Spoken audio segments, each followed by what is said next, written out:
Alright, hi guys, Volix here, and today I'm going to be providing you guys with some post-battle commentary. So, Battle Group Broken Arrow has been, in the battle space, and we've been dominating the past few games, but I would like to go back and review one of the games we played with you guys, and what my teammates did, what I did, and give an in-depth analysis to what can be done to, make us better and the community better as, players in Broken Arrow.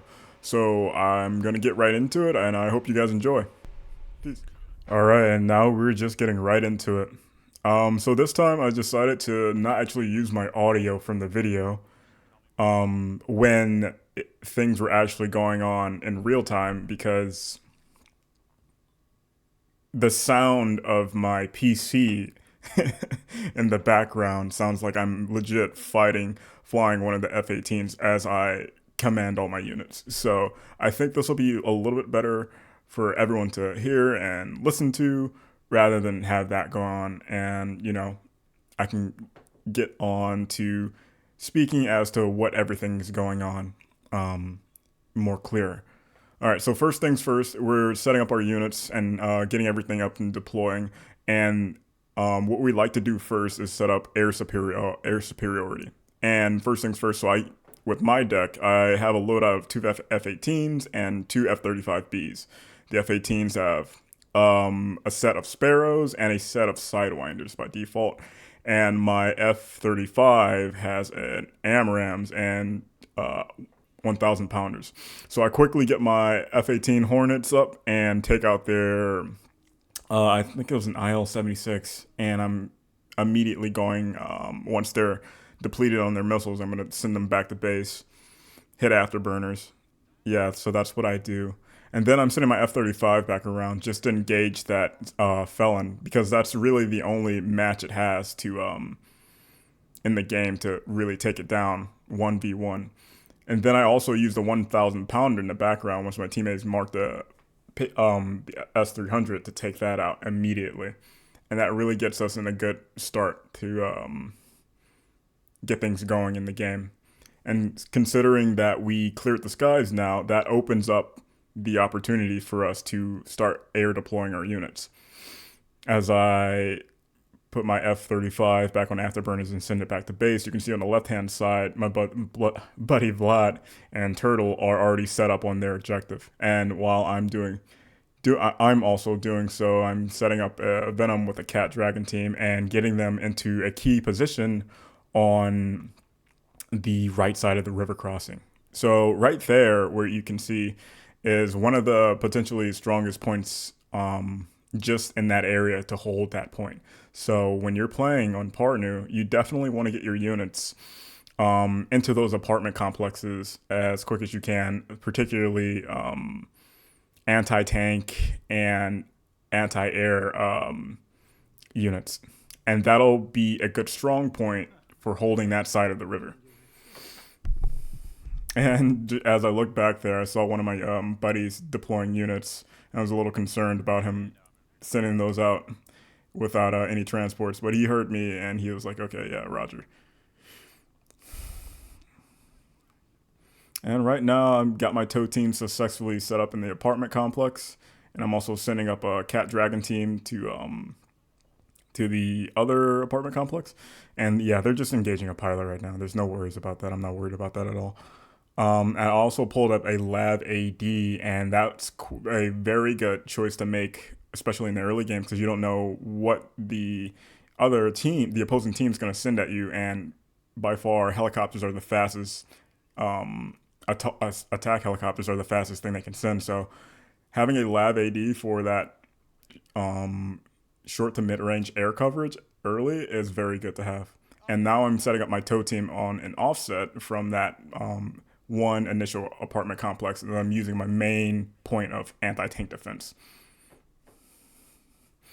Also called up a Viper in the air just for some extra security, but you really have to be careful with Vipers because they have a very short lifespan because of their weak armor.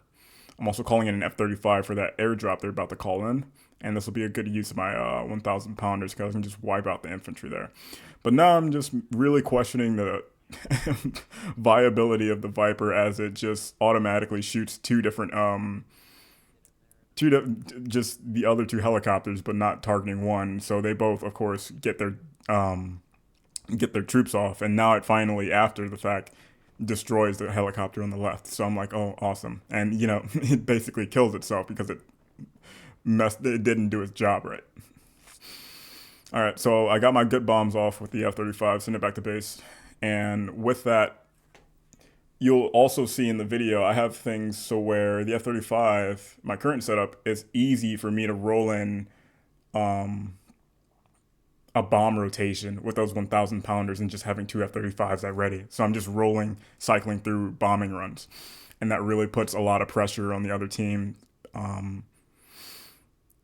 Because they're just constantly getting bombed from the sky, and there's really nothing they can do about it right now. And I'm just going for the next strong point on the right side of Parnu, which is those industrial complexes. Now, as you can see on the left-hand side, there's my Lab AD and Force Recon, and I really didn't have a plan here. As you can see, I already know it's gonna die, so I bring up another Lab AD, and I just send them on their merry way up the highway to the left, because in most games in Parnu, that side isn't really covered at all. I would like to say, if you look on the right-hand side, I would say that's more of the red portion of the map where there's a higher density of units, both blue team and for the opposing side.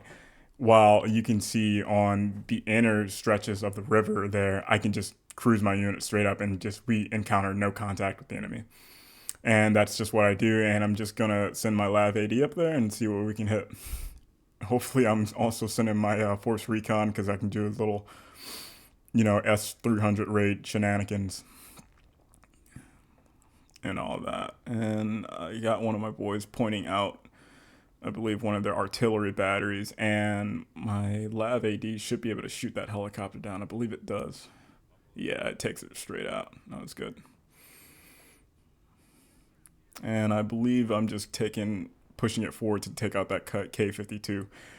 Now on the right side here, I'm with a couple of players that we normally don't always play with, and one of them is fairly new. So I'm also somewhat coaching them as to how to play the game and what's best to do as time progresses and things happen in real time. So I spot that S-300 in the back, and I'm immediately just, sending it with my Lav AD and Force Recon. And now I've got two T-90s pushing up to my strong point, but they're not going to make it very far. I already know that I have a Cat Dragon team and two tow teams. It's just not going to go well for them. But as of things right now, they just got lost in the forest. We can't see them, and they're not firing back at us, so they're just kind of just sitting there at the moment. But I do have my scout sniper teams, and I can just get them back in the building, and hopefully we can spot them. I'm also talking to my teammates on the right-hand side to be like, hey, you guys got to employ your units maybe a little bit more effectively and get them inside of those buildings and the apartment complex. So, we can have better coverage and better engagements on targets that come our way and be ready for when they decide to start really pumping out those units at us. And as you can see, my little Lav AD raid did not go well. Ran straight into a Terminator. Force Recon GMVs got blown up. It's just like, okay, they're gone. And I sent in an F-18 to take out that gunship in the back there, but of course it misses. And I believe shortly after you'll see that Tunguska just wipes it up the sky. So I'm just like, nice, sweet, awesome. So we have a pretty good handle on things right now. You can see they're sending Spruts up the main MSR while they're also parking AA right behind the objective along with armor and a gunship. So I'm like, okay, that's fine. I brought up a SEP V3 because once a SEP V3 gets down the road, we basically lock down that sector. I'm also going to send in I believe an F-35 here soon just to start engaging, blowing up that supply depot. I'm also calling in a Hornet just to take out that gunship, but I was like, okay, it got taken out already. Just from the AT at the industrial site. And it's like, okay, they're sending in, I believe those are BTRs, and we finally spot those T-90s and start getting to work on them. My AT teams just, boom, knock them out. And then I realized they were trying to reinforce the point with another airdrop. So I'm like, okay, that's fine. I really don't necessarily like prioritizing placing troops on the objective.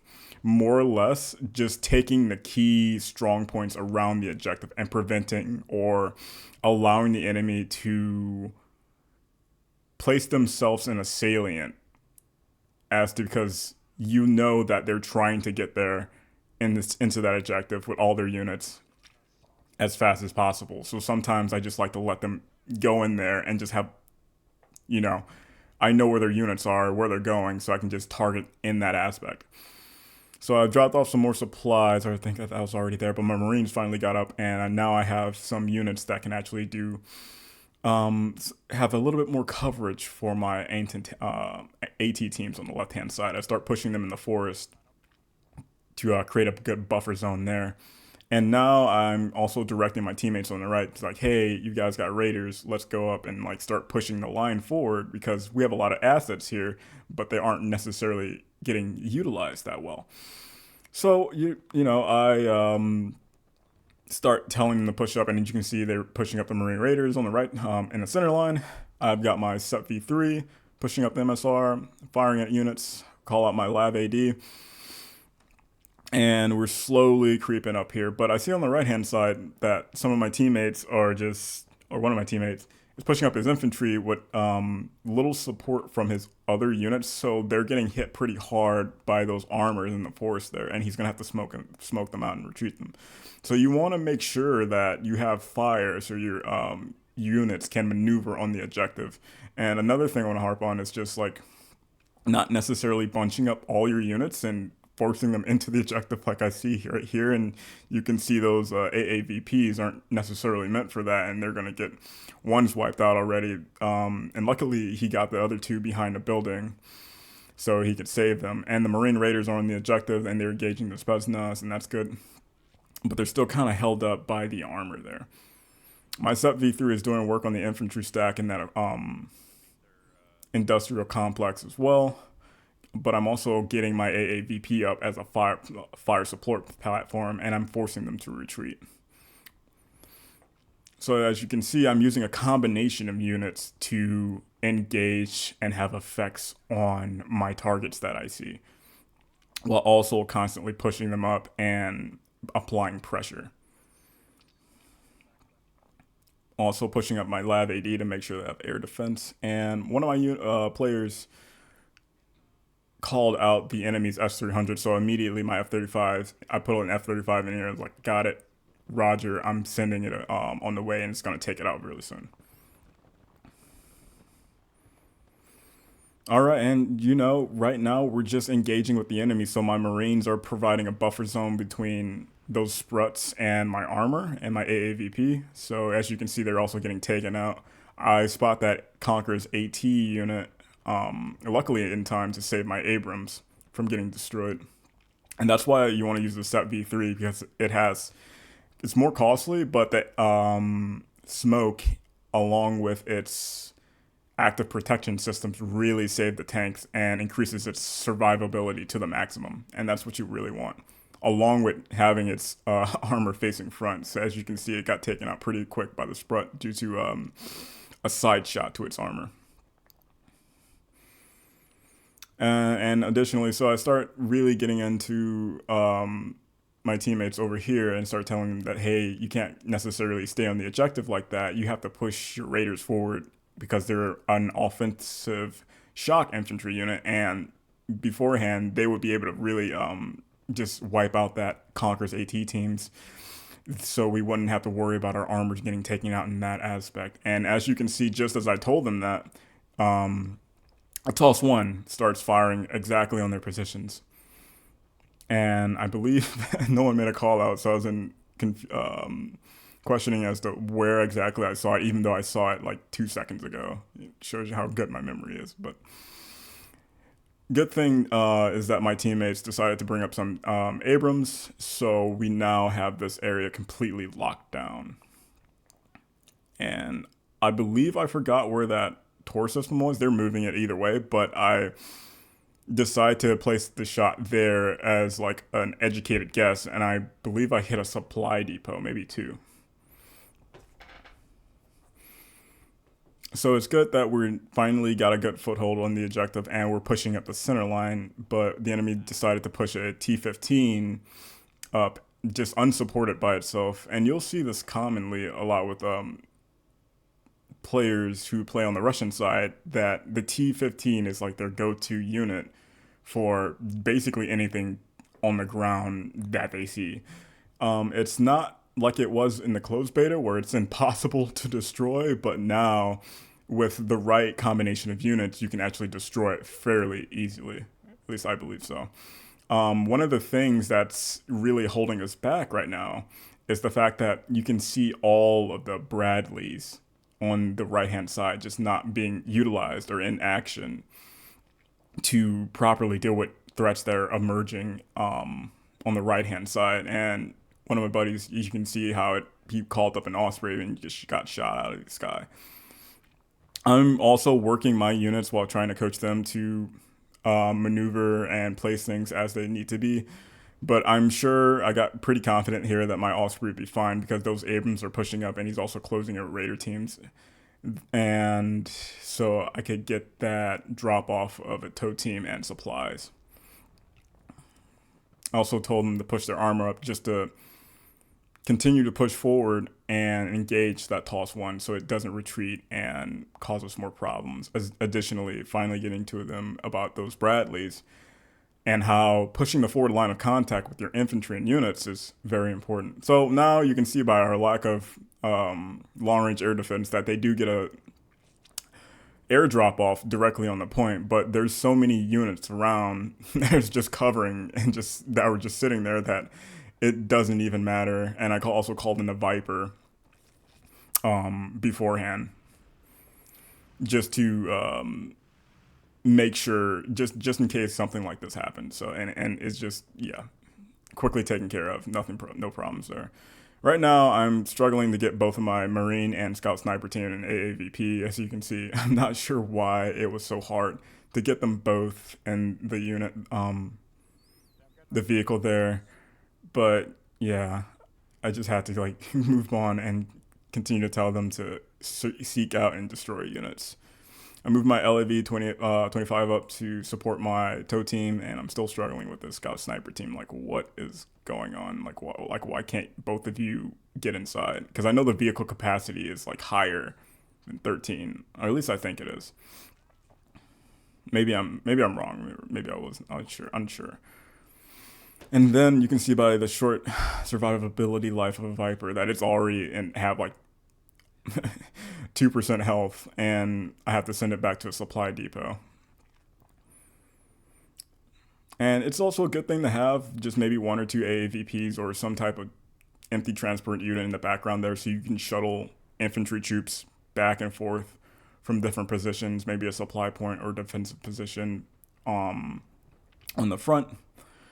And you wouldn't have to worry about constantly just having the haul of having them run from point to point,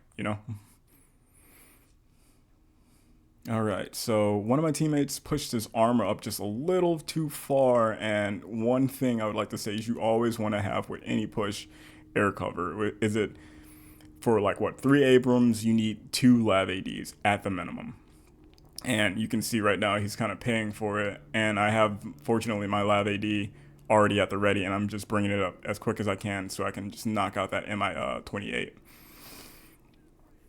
And hopefully he can save some of his Abrams there.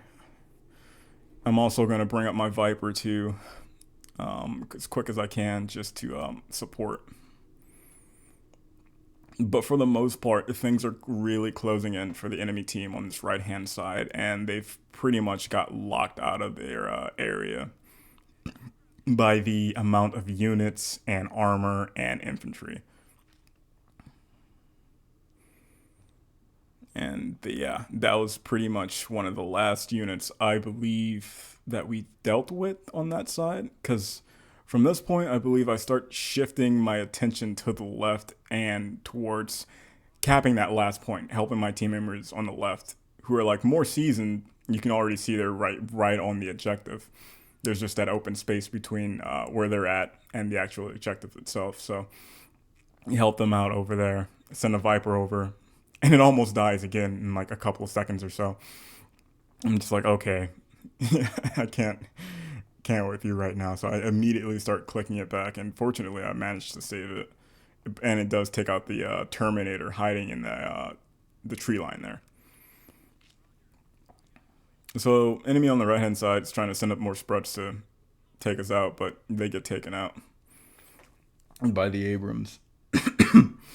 But one of the issues he has here is that he's realizing, or I can say there's a realization that there's only so many rounds the Abrams can fire in such a short period of time. So the enemy's just pushing the Spruts up and everything else at down the MSR just to try and break through. It won't happen because I've got my AT units just in that small apartment complex there, covered by lab ADs, and those Spruts just will not make it past tow teams. So I get my lab AD up. Hopefully, I can help him save one of his tanks. I engage the K-52, and I also drop my tow team off immediately because I'm like, okay, they're gonna need help like immediately with what they're dealing with that armor push. I believe those are two T-14s on the right hand side, and yeah, the Spruts on the left. So my tow teams make quick work of the Spruts. My Lav AD tries to go crazy and start engaging armadas, and I'm to be like, bro, you have to get back behind that building. You don't know what you're dealing with. And yeah, so the armor that was already there just makes quick work of those armadas, and I'm not too worried about that right now. So I'm starting to push my SEP V3, additional SEP V3 across the river there to support my teammates on the left. Additionally, with my Lav AD. My Viper's back to full health, and I'm just going to push it up to the front line, I believe. No, I pull it to the left side to support my push I'm going to make for the final objective. So I bring in a King Stallion with a stack of infantry, and this is what you want to do. You want to have at least for offensive pushes, I like to keep a team of Marines and at least 2 small teams.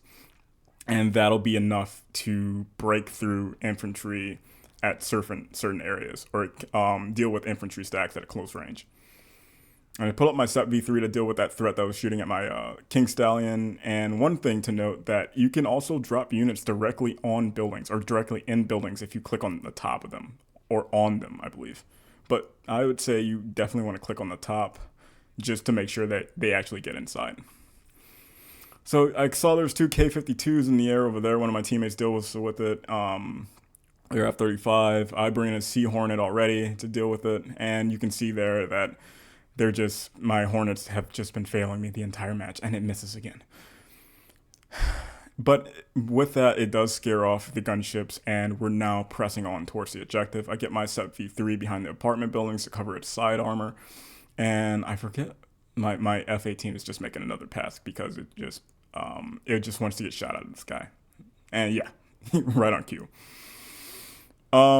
They're still trying to push up armor on the right hand side, but I have a SEP V2 already called in to be like, okay, if those guys lose armor, I've got another one in the back coming up. And you can see one of my buddies is just knocking things out with the F-35, lasing targets, dropping bombs. It's just a good, easy day for them. And we already have our units on the objective, but I'm like, wait, what's going on? Why is it not capping? But I believe it's just like a desync issue or something else like that, and it just isn't showing how the area marker isn't turning from red to blue. And boom, there you go. We won, and that's it. And you can see by the post battle screen that I got overall 28 units destroyed, 11 losses for a KD of 2.5. And yeah, it's pretty good. You know, the other team, I'm not going to say they were bad. They're just doing their best with what they could. I believe one of their players desynced, yeah, at the very bottom there.